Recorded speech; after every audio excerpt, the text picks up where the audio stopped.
and welcome to the next DevRel Deep Dive. This week we are talking all about community, CodeGarden and collaboration. I'm Lotte from the DevRel team, and here are two of my colleagues from that team. Hello, Sebastian. Hello, I'm Sebastian from the DevRel team. And Alan. Hello, Alan. Hey there. Yeah, we all work together in the DevRel team. We promised in the last episode, if you watched it, we promised there'd be more than just myself and Seb. So delighted that Alan can join us today. Speaking of Alan, let's kick off with a new venture that Alan's in charge of, the pre-Codegarden, which hopefully you know what CodeGarden is. It's the conference that's happening in less than 2 weeks now in Denmark. Alan, what are we doing to make new people's experience of CodeGarden better? Well, we're doing a couple of things. And what I'll say first is if you have ever been to CodeGarden for the first time, you know it can be like super overwhelming.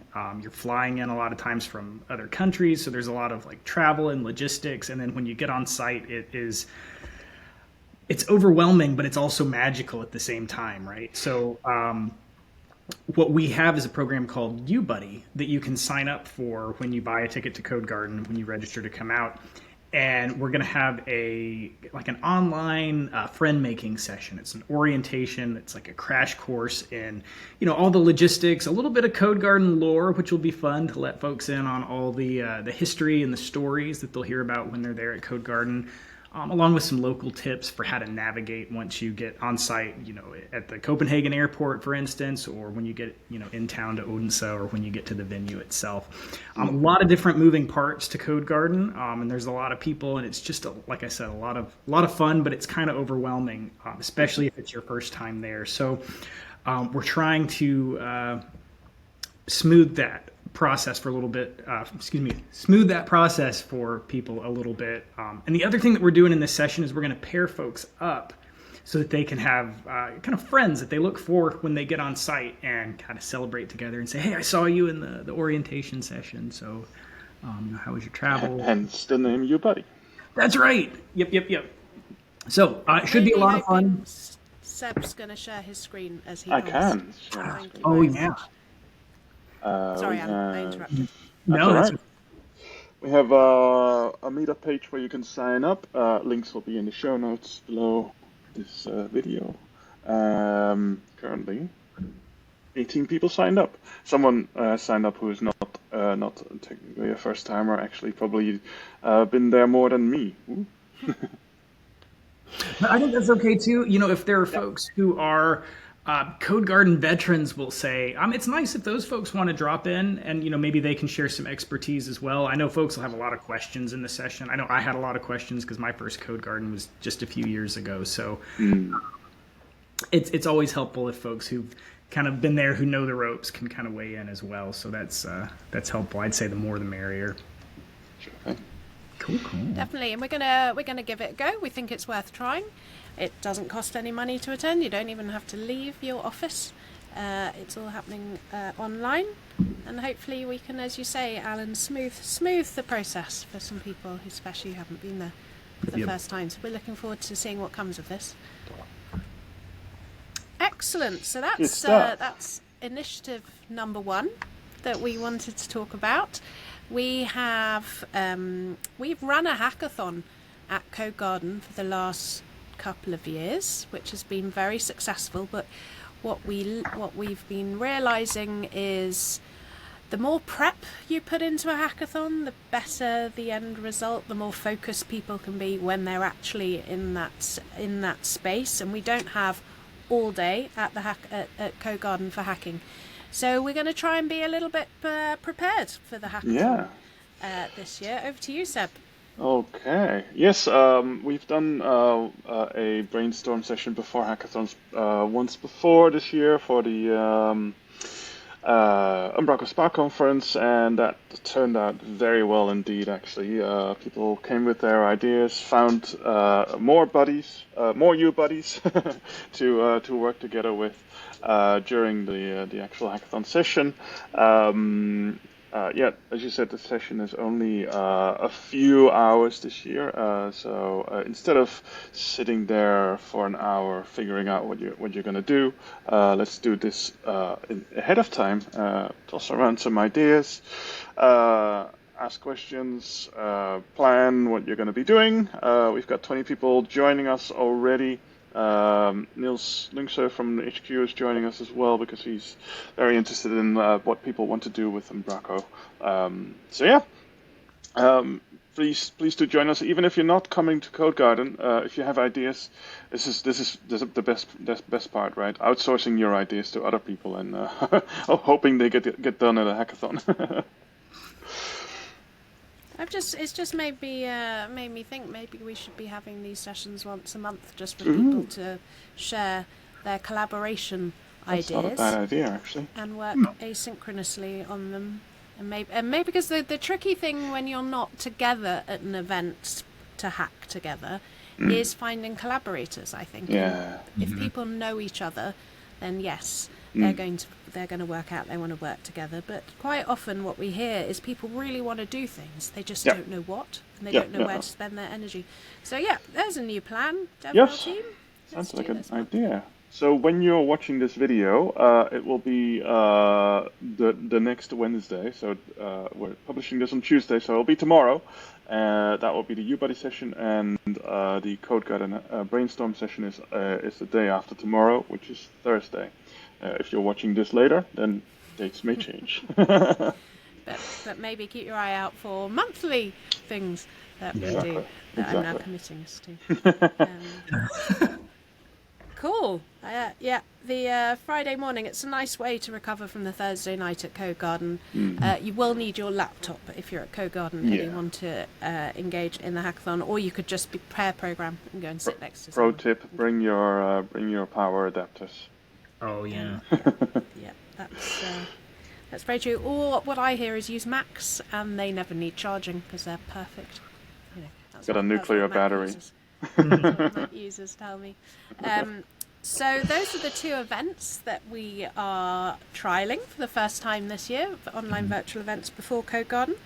And we're also encouraging conversation to pick up in advance of CodeGarden as well. We're using the Umbraco Discord server as a place to talk all things Discord. CodeGarden. CodeGarden. Yeah, you can talk about Discord as well, but different channel. Bit meta. Yeah, exactly. Yeah, I'll take that one as well. The CodeGarden conference channel has been in the Discord since the beginning. I see that I've been spamming it today, which is really great. There's some stuff in here for people who want to meet up days before CodeGarden. If you're arriving on any of the other days, please join in here as well. I put in a list of practical tips, so I'll open these up actually, because these are quite fun. No, that one we just covered.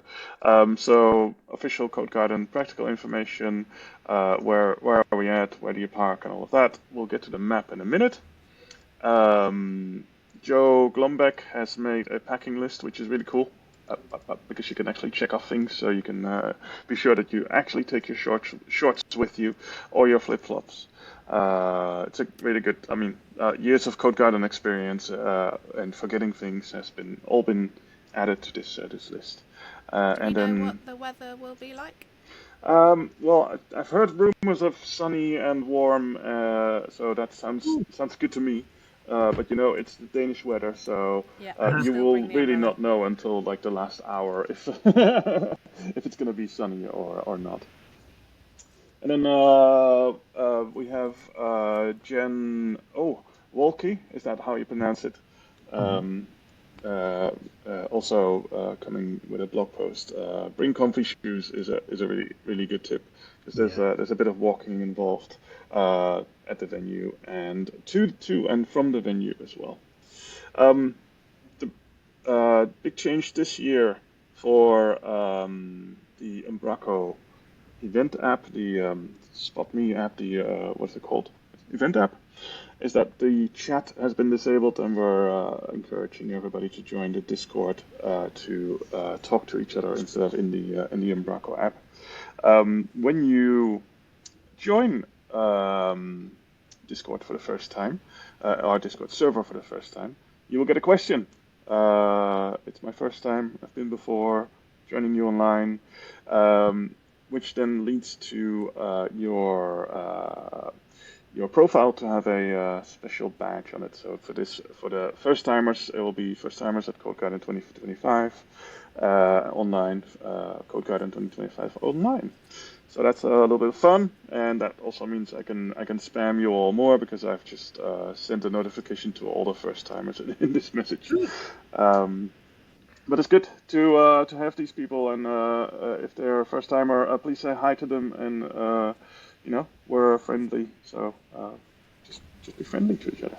And could I ask you please to open Joe Glombeck's blog post again and yes. scroll down to where it says feeling sporty? Feeling sporty. Feeling sporty. Oh, I didn't see it. Up. Sporty. Oh yeah. There we go. So it reminded me that he can't spell paddle. Joe, there's no one D in paddle. But no, it was more to just point this out to people in case they don't know. It's something that I see more and more conferences doing now, not just Umbraco ones, but having sporting activities in and around conferences to prove that the stereotypical developer who just wants to sit at a computer and never goes outside is a fallacy, and lots of people want to go for runs or play paddle, and paddle is a lot of fun, and you don't have to know how to play it. If you like racket sports, then sign up and learn how to play paddle on the Tuesday morning of Codegarden week. I mean, I know why Joe spelled it wrong, because he's a fan of the other type of paddling, which is actually with double D. Paddleboarding. No, rowing and kayaking. Yeah, paddleboard. That's good. Anyway, let's not fall out. Oh, that's another different sport. Is it? Yes. Oh no, but that's the paddling on a surfboard. Yeah. To paddle. Got it. Yeah. Oh, yeah. Anyway, we've got distracted. Okay. So yes, that's so lots of tips on Codegarden for people to look at. Be on our Discord. Find people who might be travelling at the same time as you, and then if you are at Codegarden, the DevRel team has something new and exciting happening this year. Alan, could you tell us more?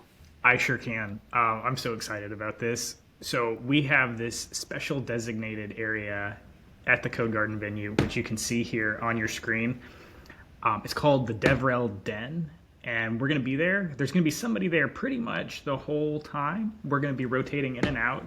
But if you want to come and chat with us, if you have questions about things, if you're looking to get connected with resources or people or anything DevRel related or developer or community related, you can come find us in the DevRel Den. It's going to be super cozy, a lot of fun just hanging out over there. Come find us. It's going to be great. I was pushing for the title Friend Maker Station or something, but I think DevRel Den is far better. Love a bit of alliteration. Mm-hmm. And I can't remember. We got a list of we had a long rider about things that we wanted to have there. I can't remember what we're Only going to blue end and up with. M&Ms, of course. Yeah. Yeah. Always the blue M&Ms. So hopefully we should have come and take a load off those tired feet and talk to us. And we're again. It's another way to hopefully make it easier for people who feel maybe a little bit lost, because it's a big venue and not everyone's used to hanging out with 700 people for 3 days. So come and hang out in the DevRel Den. Yeah, I encourage everybody to come tell us how amazing Umbraco is. That's what I'm there for. Is that a prerequisite? I was just going to say, just come and we'll give you a high five. Also that. Everyone gets a high five. We have there is other surprises planned around the venue. One of them you will actually want to be at the DevRel Den for, but lips locked. I won't say anything until you arrive. I mean, I've forgotten. Perfect. No, I think I know what you're talking about, Seb. Yeah, and it should be fun. And I think, we're just looking forward to CodeGarden. It's now counting down in days. Oh yeah. I would say let's show the Is It CodeGarden Yet website, but I don't think it's been updated since 2022. So let's not mention that one. But The answer right now is no while we're recording, but no, I think we'll bring that back for 2026. I reckon we'll talk to Jan, see what we can make happen. Thank you, Seb. Thank you, Alan. Any other final thoughts? Alan? What are you most looking forward to at CodeGarden? Oh my gosh, it's the people, right? And it's not just like me getting to see the people that I don't see except once a year. It's me. I love getting to see the people who don't see each other, like reconnect. So when people who live in different parts of the world, they're exchanging like high fives and hugs. That's just like, that's the best. That's a great What answer, about you, Sebby? Me, I'm just borrowing your answer, Alan. Because you're so right. There was it. You come for the technology and you stay for the people. That's what I've always thought about this, the Umbraco community. So definitely seeing new connections being made and just seeing people get excited about ideas, and that's what I'm looking forward to about the hackathon as well. It's just seeing for me before I joined Umbraco HQ, CodeGarden was. I came back always so full of inspiration and enthusiasm, and I wanted to collaborate with these people I met, and that's why I did the contributions that I did. So, looking forward to getting some more of the of that, and not too big a dose of the CodeGarden blues afterwards. But shouldn't be thinking about after CodeGarden just yet. Seb, any special parting words? Well, it's very boring because I agree with you also. I see there's a boat, and I love boats, so that's what I'm looking forward to. Okay, there we go. Let's end that on the boat. Thank you very much. See you next time. Bye-bye. See ya.